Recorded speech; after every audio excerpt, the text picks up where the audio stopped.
আপনারা দেখছেন একুশে টেলিভিশন।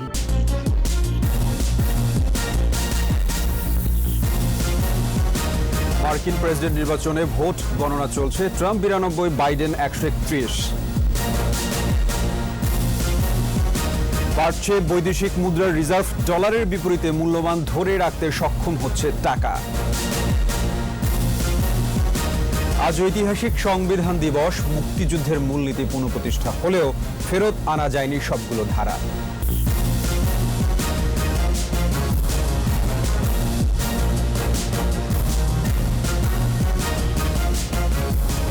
শুনছিলেন ফার্স্ট সিকিউরিটি ইসলামী ব্যাংক লিমিটেড সংবাদ শিরোনাম। আমন্ত্রণ জানাচ্ছি সকাল 9টার 21 সংবাদে। আপনাদের সাথে আছি আমি সাব্বির আহমেদ। দর্শক, 21 টেলিভিশনের সংবাদ একই সাথে সরাসরি দেখতে পাবেন আমাদের ফেসবুক পেজ www.facebook.com/2124 অনলাইনে। মার্কিন প্রেসিডেন্ট নির্বাচনে এখন পর্যন্ত এগিয়ে রয়েছেন ডেমোক্র্যাট জো বাইডেন। সর্বশেষ ভোটের ফলাফলে 538টি ইলেকটোরাল কলেজ ভোটের মধ্যে বাইডেন 131 ও প্রতিদ্বন্দ্বী রিপাবলিকান ডোনাল্ড ট্রাম্প 98 ভোট পেয়েছেন। জয়ের জন্য কমপক্ষে 270টি ইলেকটোরাল কলেজ ভোট পেতে হবে প্রার্থীকে। বিভিন্ন বুথ ফেরত জরিপে ব্যাটেল গ্রাউন্ড রাজ্যগুলোতে হাড্ডাহাড্ডি লড়াইয়ের আভাস মিলেছে। রিপোর্ট দুলি মল্লিকের।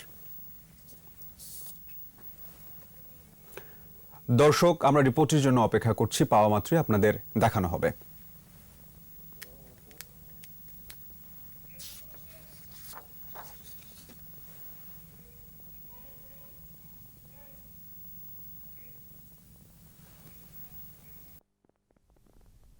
মার্কিন প্রেসিডেন্ট নির্বাচনে ভোটের ফলাফল প্রকাশ হতে শুরু করেছে। ডেমোক্র্যাট জো বাইডেন ও রিপাবলিকান ডোনাল্ড ট্রাম্পের মধ্যে শেষ পর্যন্ত কে হোয়াইট হাউসের মসনদে বসবেন তা জানতে অপেক্ষা করতে হবে আরও কিছুটা সময়। পেনসিলভেনিয়া, টেক্সাসের মতো বড় রাজ্যগুলোতে এর মধ্যে দুই প্রার্থীর মধ্যে শক্ত প্রতিদ্বন্দ্বিতার আভাস পাওয়া গেছে।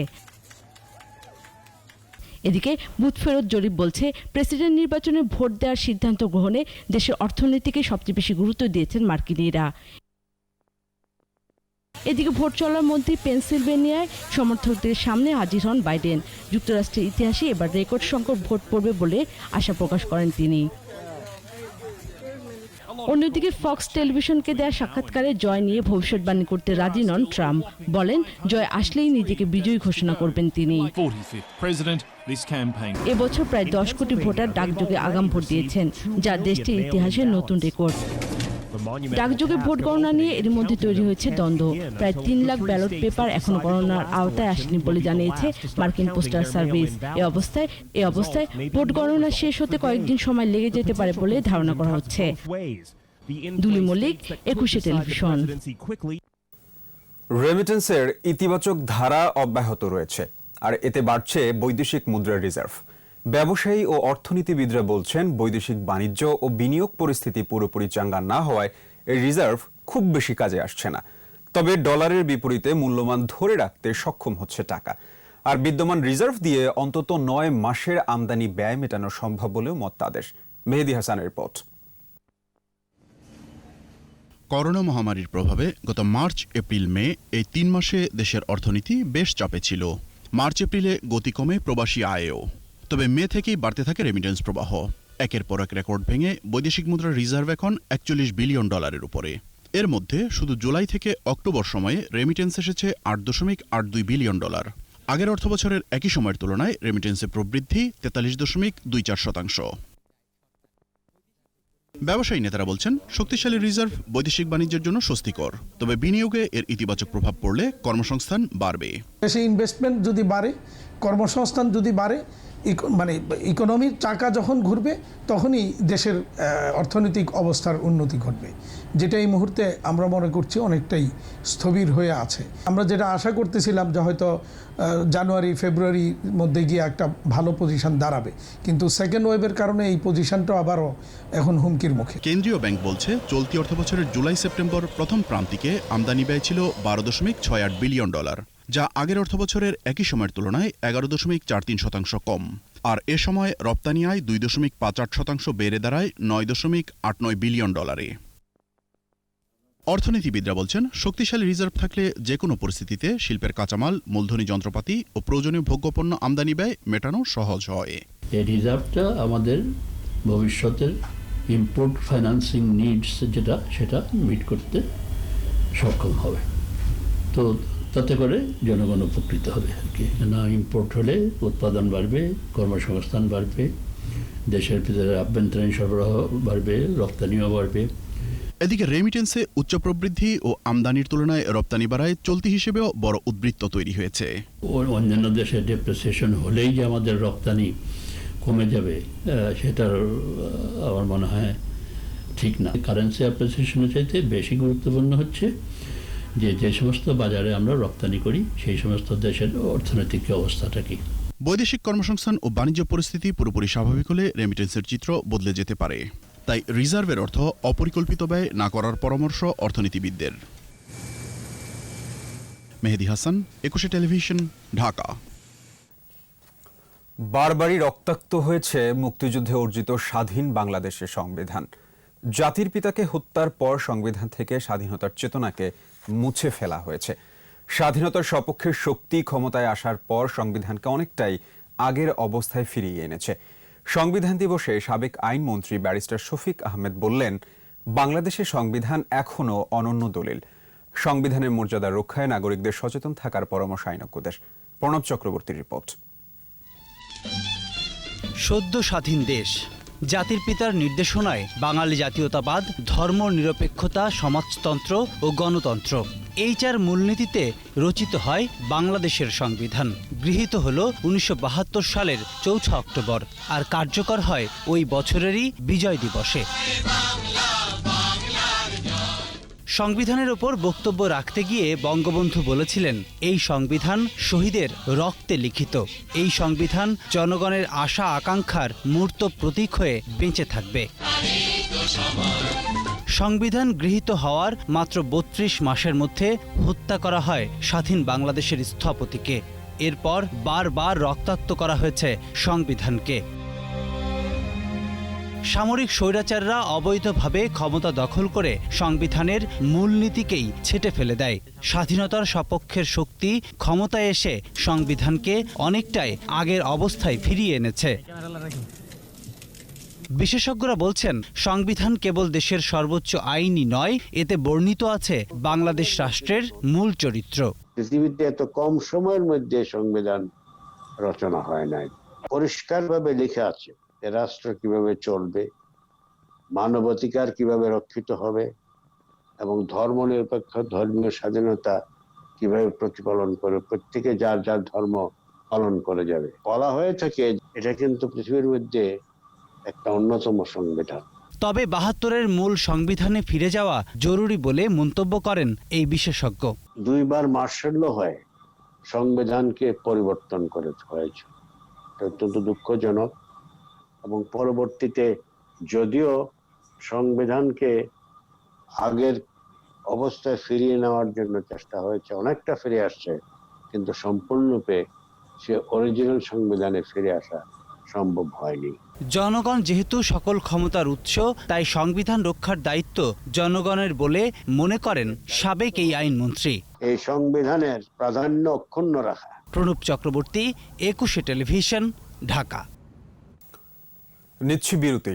স্বাস্থ্যবিধি মেনে চলুন, সুস্থ থাকুন। যখন ফিরছি তখন অন্যান্য খবরের সঙ্গে আরো থাকবে। ন্যায্য মজুরি পাচ্ছে না চট্টগ্রামের চা শ্রমিকরা, নেই পর্যাপ্ত সুযোগ সুবিধা।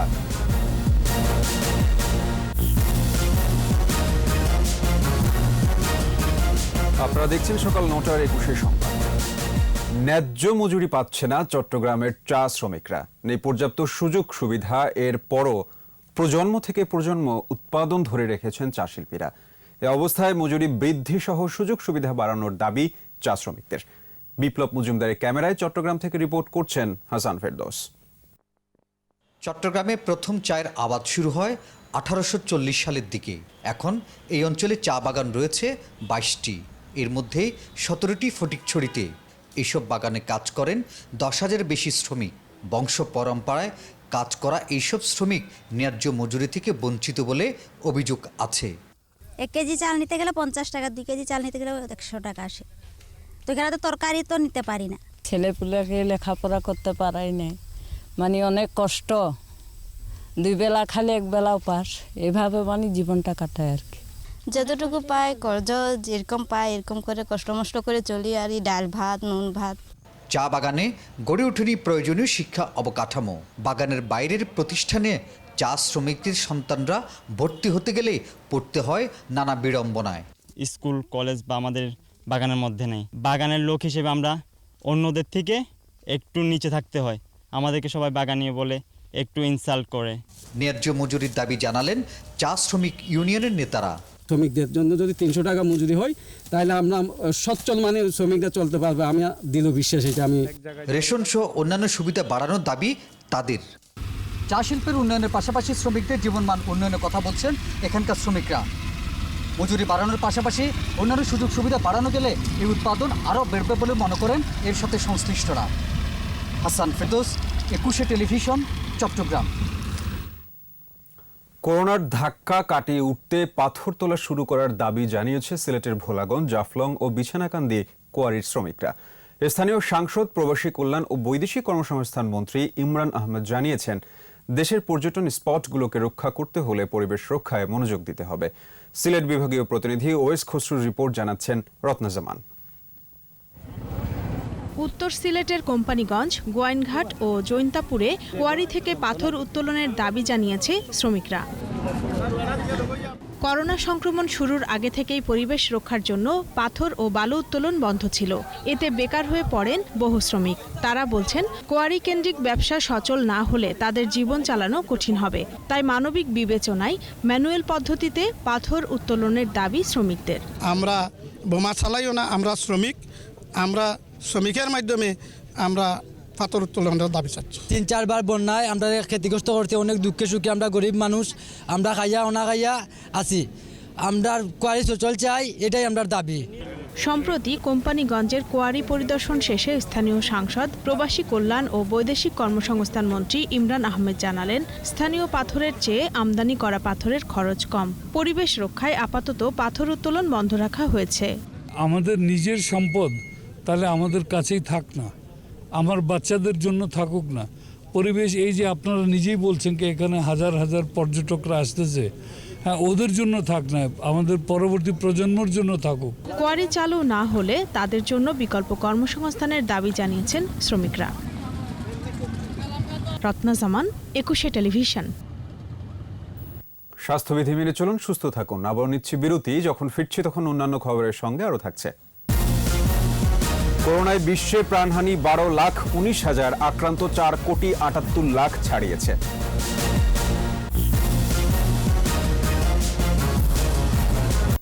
আর এই সাথে শেষ করছি সকাল 9টার 21 সংবাদ। যাওয়ার আগে ফার্স্ট সিকিউরিটি ইসলামী ব্যাংক লিমিটেড সংবাদ শিরোনামগুলো আরও একবার। মার্কিন প্রেসিডেন্ট নির্বাচনের ভোট গণনা চলছে। Trump 98, Biden 131। বাড়ছে বৈদেশিক মুদ্রার রিজার্ভ, ডলারের বিপরীতে মূল্যমান ধরে রাখতে সক্ষম হচ্ছে টাকা। আজ ঐতিহাসিক সংবিধান দিবস। মুক্তিযুদ্ধের মূলনীতি পুনঃপ্রতিষ্ঠা হলেও ফেরত আনা যায়নি সবগুলো ধারা।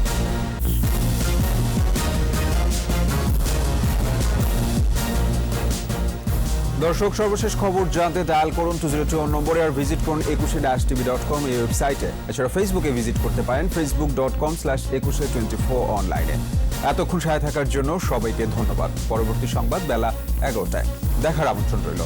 স্বাস্থ্যবিধি মেনে চলুন, সুস্থ থাকুন, সাথেই থাকুন 21।